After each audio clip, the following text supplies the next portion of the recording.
Hello, today is January 30th, 2013, and you're listening to I Think You Think, a podcast that puts a new spin on debate and discussion. I'm Justin, and on the other side of my computer screen is James. Howdy, folks. And we are your hosts, and we carry no credentials worth noting. I Think You Think is a podcast that focuses on what we, your hosts, think, but also what you think.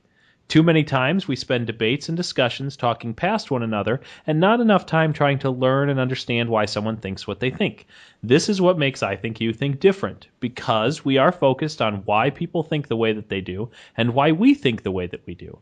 James and I believe that the forum of ideas should be open to everyone, and everyone should have the opportunity to challenge and be challenged by ideas.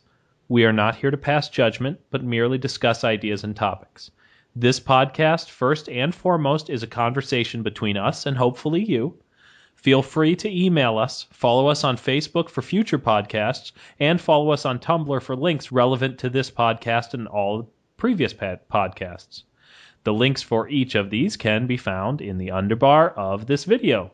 I Think You Think is produced by StolenArts Productions and is recorded live at Fisher International Studios. How are you doing, James? The snow is back. It is. It was like spring for a day or a cold summer day. But yeah, snow. It was just barely coming down. I opened today, so I got out of there about 5:30. So it really wasn't doing much then. But yeah, I'm doing well today. I'm doing well. How about yourself? I am doing well as well. We've got one topic in particular, which we're pretty sure is going to easily take up our entire hour. Believe it or not, we can talk for a while. So we are going to dive right into it. But just like all of the other podcasts that we've been doing, this will still be a two-parter. So, you're not getting off the hook that easy. So we are going to dive right into our topic this week, which is social media and the effects. I don't know. The effects what? I think there's a lot of aspects to it. And just seeing that, in our little topics list that it was coming up, I just feel like there's no short sentence that really sums it up. The effects of social media. There's the social effects as people are growing up with it. For me, part of it ties in with just smartphones and, beyond just social media, but everything that's right there at our fingertips. Including social media. If somebody sends me a Facebook message or I'm following somebody on Twitter, doesn't matter where I am. If I have my smartphone, I get it instantly. And I think a lot of that is, it's instant and it's forever. Social media, whether it's, going back to kind of a little bit of the roots with MySpace, which is kind of, I think, where it really kind of blew up. And now, obviously, Facebook is gigantic. Twitter, there are some smaller markets out there. Google Plus, I don't think that's really gone too far for Google. But even sites like Tumblr and even Pinterest and Instagram and things like that are aspects of it. They're definitely not what we would, because I think when you say social media, I think the first two things people think of are Facebook and then Tumblr, or not Tumblr, Twitter. I was going to say I don't think Tumblr. I'd go with Twitter. So yeah, definitely.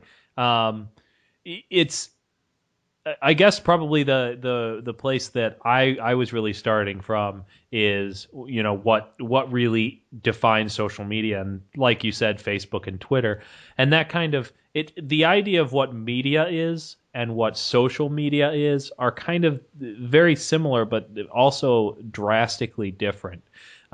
Media is like news. Media is books, from the way I would define media, books and news and television and, these very large, kind of corporate, even kind of run type things where it seems very big. It's bigger than just one or two people. And social media it's sort of the same thing in the sense that it's a dissemination of some sort of information, but it's really very social information. It's not, local news or statewide news or anything like that. It's what are my friends doing today? What are they having for lunch? What is my favorite actor doing? In at his local diner that he likes to frequent. But in my kind of research into social media, I actually found this fun little infographic. I will post it in the video. So, bam, there it is. You see it? Okay, wonderful. Uh, and I will also I'll post a link to where I got it from. Well, I won't, but James will post a link to where I got it from on our Tumblr. So you can go and get it yourself. But so here's this great little infographic. James, unfortunately, you cannot see it at this moment. You could send it to me though. I could send it to you. Do you want to see it right now? It doesn't matter. If you can, please do. I will Facebook it to you as we speak. Social media at its best. That is correct. Okay, so let me go back to it. So basically, it's got this big long timeline, as you can see, and I was really surprised. The first email was sent in 1971, and here we are in 2013, and it's just been a mere 40 years, and there's just all of these things that have happened that kind of have grown from where we were. I was actually surprised also to see that YouTube didn't actually launch until 2005. I thought YouTube was a lot older, but it is not. It is only 8 years old. It's relatively young. Oh yeah. I mean, 8 years ago I was still in college, 2005. So yeah, so that's a fun little infographic that I hope you guys can use as something interesting to kind of look at. But for me, social media is more about just media disseminated in social circles, like smaller social circles. There'll be things that are my interest or your interest, and those will be important. But even this podcast is an aspect of social media. Definitely. I'd agree. I mean, it's like comparing it to more news-based media, whether it's, actual what you would actually define as news or sports related or, celebrity gossip.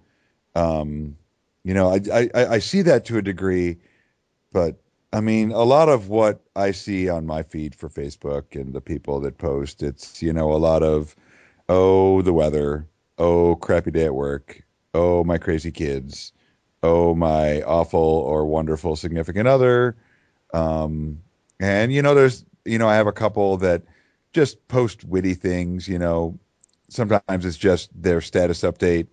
But I think one of the bigger problems, and I don't really use Facebook or any of the social media in this way, is when people just really dump aspects of their life onto a social media site that you wouldn't necessarily tell to multiple friends at the same time. Like you would post it on Facebook, but if you were sitting eating like lunch with three friends, you might not even talk about it. Right. And that is one of the aspects where I feel like social media is, or one of the negative sides of social media. It's so easy to just jump on your computer. You're having a bad day. Something happens. Jump on Facebook, type a line, hit enter, and there it is. And there it kind of is forever. I mean, I know you can like delete your own posts and stuff like that, but I think someone who's going to post that post probably rarely deletes it, at least not before someone else can see it and read it. And just that, I don't know. It's like they talk about people having, when they're in their cars, being braver and even more aggressive because you feel protected by the shell of the car. So it brings out different aspects of people's personalities. Like some old lady might flick you off when if, you were in a grocery store together, she might not even look you in the eye. And I think social media, it's easy access via our phones or our laptops or our tablets, has got that same sort of protective bubble. Like you feel like you're safe, like you're not really putting it out there the way you're putting it out there. Hmm. Sometimes when I see some people's Facebook statuses, I am shocked that they would even put that on Facebook. You Okay. know, like why would you even um, post something like that? Whatever it might be. Maybe it's, just some wham wham me kind of stuff. Oh, my horrible life. If I'm having a bad day, I might put like a frustrated Facebook status, but I usually try to lace it with a little bit of humor. At least that way somebody's smiling about my crappy day. Um, but not just put it out there, like whatever it might be, it just doesn't seem right to me. It doesn't seem like that's what it should be there for. And then you have, if you want to get into Twitter, you have famous people that post things that, maybe not ruin their careers, but definitely cause them gigantic headaches for extended periods of time, because maybe it comes off as racist or sexist or insensitive to one group or another. But they just, pop it out there because there's their phone. They have their Twitter account on their smartphone. All you have to do is type and hit send. And there you go. And that's something you can't just take back, I don't think. I don't really work with Twitter too much. Um, but I think once you send it, especially if you have a ton of followers, like a lot of celebrities do, you're pretty much you're done. It's out there. Even if you could take it down, enough people have seen it that somebody's going to make it more widely known, and you're going to face those consequences, whether you've taken it down or not. Well, I actually I have a Twitter account that's linked up with the YouTube um, page that we use to disseminate our videos, our podcasts. And I actually have another one that I'm linked up with right now too. And sometimes I might be on one while I'm using Facebook under me. And the second one that I have is not specifically for me. And I actually did something on Facebook, and I had asked it to go ahead and post it to my Twitter as well. And I had forgotten that I hadn't signed out of this other one, so it actually posted it under this other one. And I was like, "Oh, whoops!" So I actually had to go in there and delete it. But you can delete your Twitters, your tweets, as they are called. However, you are right in the sense that if you are followed by quite a few thousand people or even millions, moments after you've tweeted it, it will quickly be retweeted by other followers. And so once that happens, it's like throwing feathers into the wind. You're never going to collect them all back. Oh yeah, the internet is kind of forever. Yeah. I mean, until such a time as there are no more of us, the internet is pretty much here, and it ain't going nowhere. And stuff you put there. Okay, here's something that I was thinking about, directly related to social media. Companies, when you're going for an interview, some companies will ask that you log into your Facebook and leave the room. Wow. Now, I really have nothing to hide except that maybe I have some ignorant friends. I mean, not that I would consider them ignorant, but for a job I was applying for, it might seem ignorant to an HR person or someone who is for things like that. Just maybe they're posting about, whatever partying they might do, out drunk, blah, blah, blah, blah, blah. Post opinionated pictures, whether they be religious or political or some other opinion that maybe isn't popular with the masses. Um, but even with that and feeling completely comfortable with that, as far as my feed, I don't like the idea, and I think I would tend to say no, or I'm if I sorry, was I don't have a Facebook. right. I mean, and if you're going to do that, people, if that's your plan, if that's your agenda, make sure you change your name. Ser- The other possibility, and probably a little easier, is to make a second Facebook.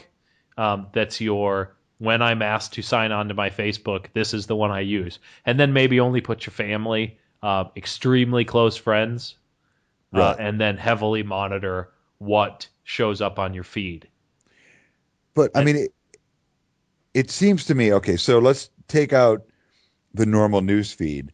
Let's get into messages, okay? Because messages is very private, you know. Right. Like me and you, we have Well, our before we get into that, I would like to say that any business that asks you to sign on to your Facebook and then leave the room, I have a problem with. I yeah, understand why they want to do it, but I think that that's wrong. right. I mean, the leave the room seems to bring it a couple steps across the line. You know, log into the Facebook, that's fine. I don't have a problem with them logging into their own Facebook and then pulling mine up for what they can see as not one of my friends. Oh yeah, that's You fine. know, that's perfectly fine with me because I monitor that. People who Right. are not my friends don't see very much on my Facebook. Yeah. They see I'm on Facebook. That's probably about all. Yeah. But yeah, So I you mean, were saying, well, okay, so just a main feed, something you could see if you were my friend, that's fine. All that stuff is public. I have no problem with that. I mean, obviously, I have however many Facebook friends I have that if they want to, they can go look through it and they can see it. And it's just, it's all there, whatever. I don't care. But now we get into messages, okay?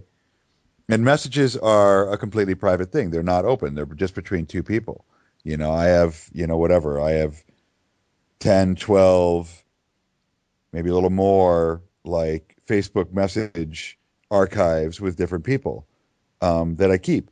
And not all of these they're not for general consumption, you know, for whatever reason. Like ours, if anybody read ours, you know, they wouldn't think too much about it. But I would feel much more comfortable in ours saying something that was personal way before I would do it in my newsfeed. So now we're getting into basically, can I look through your text messages? Because that's kind of the way I treat it.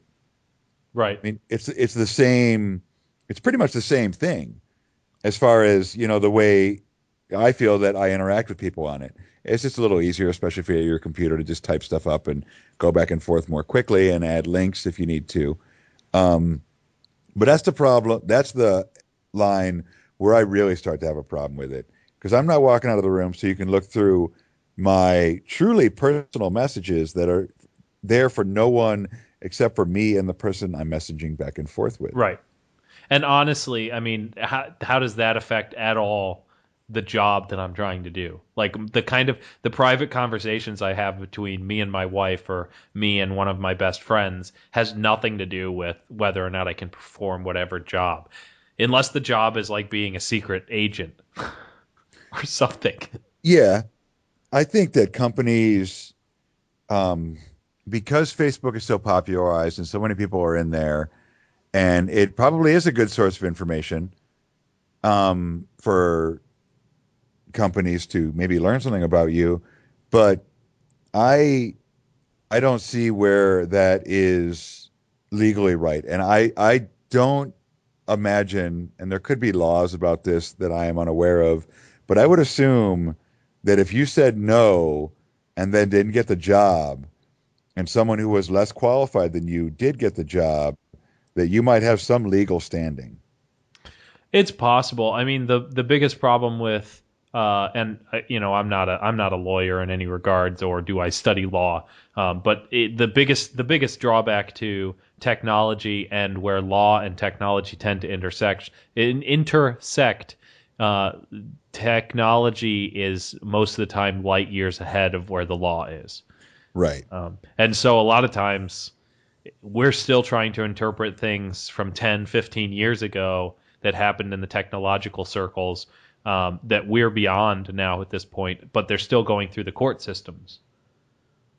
Right. Probably not quite as long as 10 or 15 years ago, but the point still stands. Right. Right. I mean, well, yeah, but I can't see that holding up if I said no to that. I think the biggest problem you'd have as someone who does do hiring, but I don't ask them to log into their Facebook page. Um, it would be hard, I think, for the person to prove it. That the reason that they hired this other person, or more specifically, the reason they didn't hire you was because you wouldn't sign into your Facebook page, and that this other person would. Right. It would be hard to prove, I think. But I mean, obviously, we are not the people we hire. We're not gonna take that direction with and want to see their Facebook. I mean, Well, no, not do you yeah. I mean, think we're not talking about I don't hiring want to somebody. see their Facebooks? No, no. And I intentionally do not friend on Facebook any employees, even coworkers, even people at the same level of me as me. Anybody, for the most part, anybody who works for the same company I do and I've worked with, I do not friend on Facebook at all. I'm not I interested. Yeah, I'm pretty much the same way. Um, yeah, because it's only going to cause problems. It's only going to cause problems. Exactly, and as somebody who is rather outspoken atheist, it does run into a lot of problems. We've mentioned before that atheists are one of the least trusted members of our society, and so when people find out I'm an atheist, it always causes some sort of discussion. Sometimes it's good, sometimes it's bad. But believe it or not, I've lost friends that I had for years, over the fact that once I became, once I realized my atheism, they walked out, and some of them it was on Facebook. Like we had an argument on Facebook about my atheism, and it ended up in a defriending. Sometimes I said, I don't, I can't have these conversations with you. You either accept me or you don't.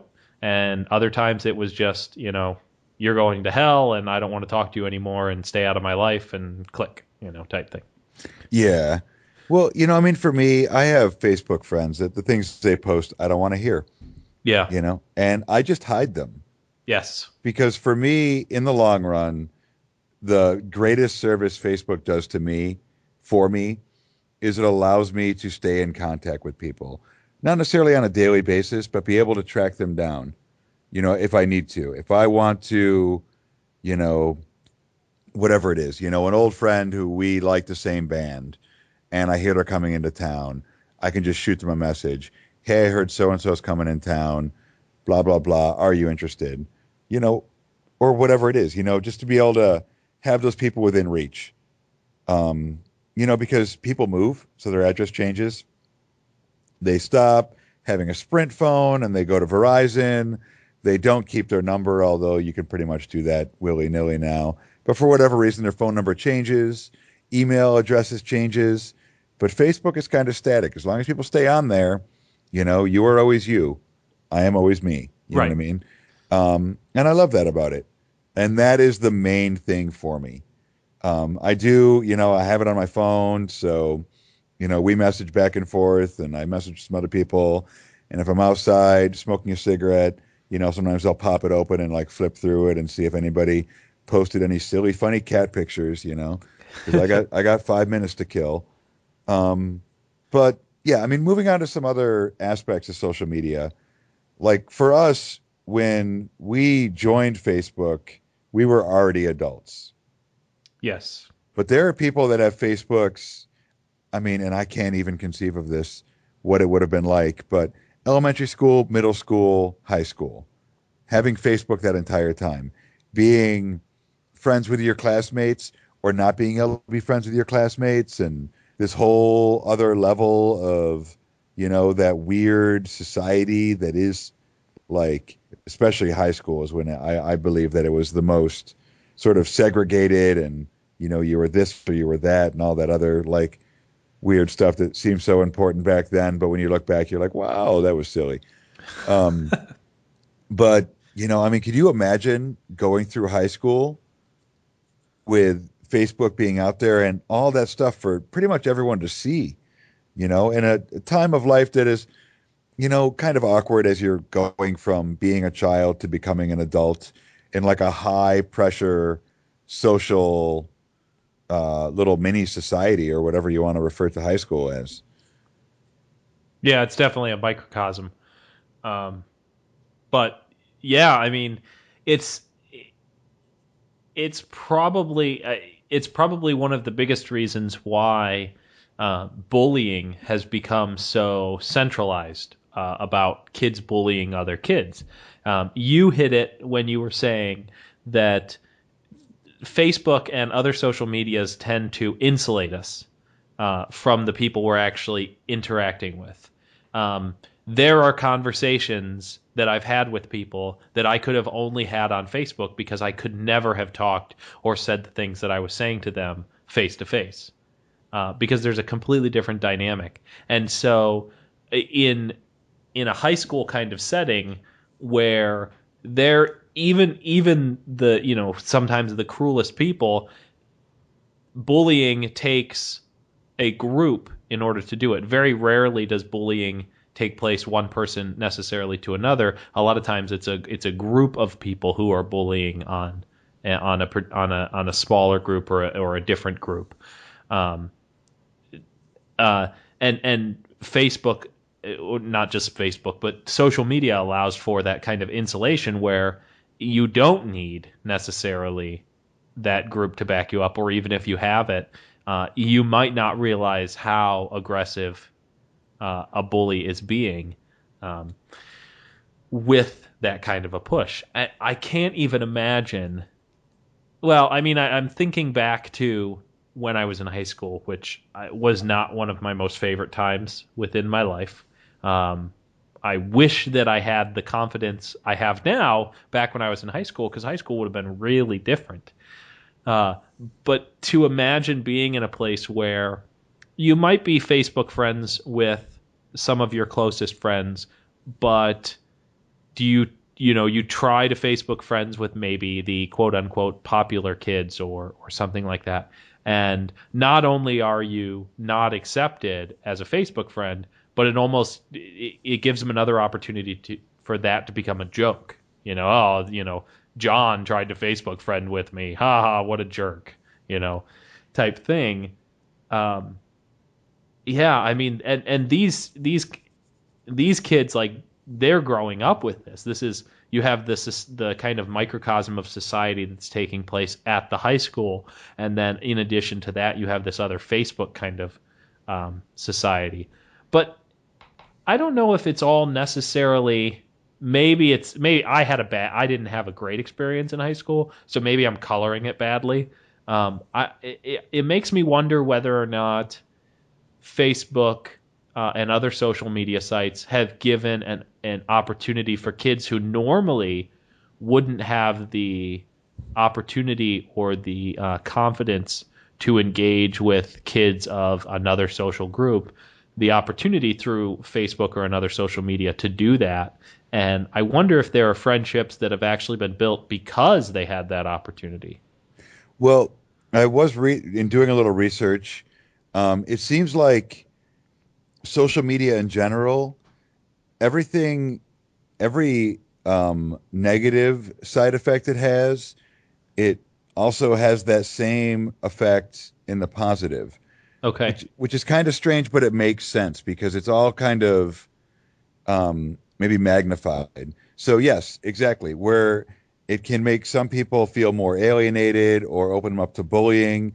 It's also a forum where, maybe kid A and kid B who'd never met before, but go to the same high school, realize that they like the same band or some other thing they've liked on Facebook or whatever it is, and like link up on Facebook and then become friends from there. So where it can make people feel alienated and maybe lose friends, it can also do the same. Where it's a forum where people can go about things with a lesser sense of empathy because you don't have that connection you have when you make someone feel bad and they're right in front of you. So you can say whatever you want on Facebook because it's just ha ha ha. You have no idea how they're actually reacting. It can also increase empathy as people, read other people's Facebook statuses and sort of, if somebody says, "Oh, I'm having a bad day," people can, respond, very quickly in a positive way. And that same, where you might not know what to say in person, like, "Oh, my cat died." You don't know what to say in person, but on Facebook, it's easy to type, "Oh, that's so awful," like I'm sorry for you, my condolences, or whatever, you're gonna type. So it's like there's a yin and a yang to it. But it's about us finding a way as a society and as individuals to turn it to our favor more than to our negative. And I mean, I think it's easier for us because we're just older. We're, like you said, we're more confident than the average high school kid, by a large margin because we've actually lived life and we've done things and we know what our capabilities are. We're comfortable with whatever weaknesses we have, So for us, it's easy to handle something like this responsibly. But it's more the big picture of society getting that handle on it. What do you think? Actually, this might be a good spot to take a break. So sorry Ooh, to, yeah, I know, leave them right? hanging. I didn't do that on purpose, I promise. I may have. So we will see you guys on Monday. Thank you for listening. We continue to eagerly await your guys' responses to thoughts, and we'll see you guys on Monday. Okay.